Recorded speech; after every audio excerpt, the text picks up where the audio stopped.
नमस्कार मित्रांनो, तर आज मी बनवणार आहे नारळी भात. चला तर रेसिपी सुरू करू. नारळी भातासाठी इथे मी 2 कप तांदूळ धुवून घेतलेले आहे. आता मी ते कुकरमध्ये शिजवून घेणार आहे. त्यात मी थोडंसं मीठ टाकणार आहे. अगदी नॉर्मल मीठ टाकायचं. इथे मी 1 वाटी साजूक तूप घेतलेला आहे.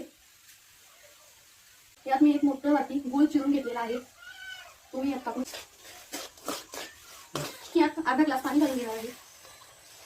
त्याला छान उकळी आलेली आहे. सगळा गुळ पातळ झालेला आहे. आता हा शिजलेला भात मी यात टाकून घेणार आहे.